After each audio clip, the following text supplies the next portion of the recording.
పశ్చిమాసియా అగ్నిగుండంగా మారింది. ఓవైపు అమెరికా, ఇజ్రాయెల్, ఇరాన్పై క్షిపణి వర్షం కురిపిస్తుంటే అటు ఇరాన్ కూడా తగ్గేదేలే అంటూ మిసైళ్లు, డ్రోన్లతో ప్రతీకార దాడులు చేస్తోంది.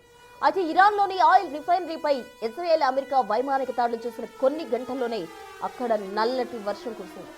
చమురు శుద్ధి కేంద్రాలపై అమెరికా చేసిన దాడుల వల్ల వెలువడిన దట్టమైన నల్లటి పొగ మేఘాలతో కలిసి యాసిడ్ రైన్ కురుస్తోందని స్థానికులు అంటున్నారు. ఈ వర్షం కారణంగా ప్రజలు అనేక ఇబ్బందులు ఎదుర్కొంటున్నారని, ముఖ్యంగా తలనొప్పి, శ్వాస తీసుకోవడంలో సమస్యలు వస్తున్నాయని అంటున్నారు.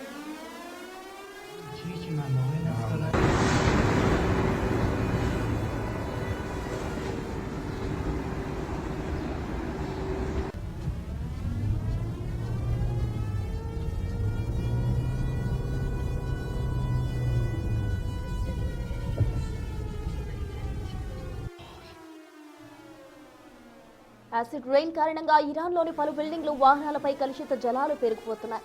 దీంతో స్థానికులు ఆందోళన చెందుతున్నారు. యాసిడ్ రైన్ కారణంగా ఇప్పటికే వేలాది మంది చర్మ వ్యాధులు, కళ్ల మంటలతో హాస్పిటల్లో చేరారు. బయట ఉన్న జంతువులు, పక్షులు మరణిస్తున్నాయి. ఈ ఆమ్ల వర్షపు నీరు నదులు, సరస్సులలో కలవడం వల్ల తాగునీరు కలుషితమై జలచరాలు చనిపోతున్నాయి.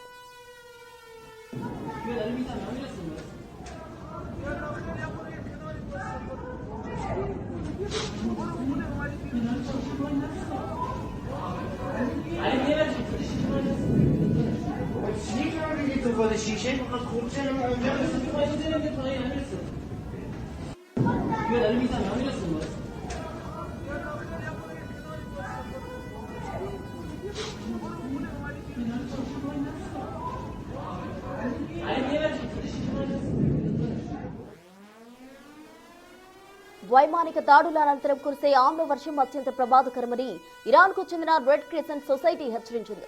ప్రజలెవరూ ఇళ్ల నుండి బయటకు రావద్దని హెచ్చరించింది. అటు ప్రపంచ ఆరోగ్య సంస్థ సైతం ఈ యాసిడ్ వర్షాలపై ఆందోళన వ్యక్తం చేసింది. యాసిడ్ రైన్ శరీరానికి తగిలితే కెమికల్ బర్న్స్ వచ్చే అవకాశం ఉందని, ప్రజలంతా అప్రమత్తంగా ఉండాలని సూచించింది.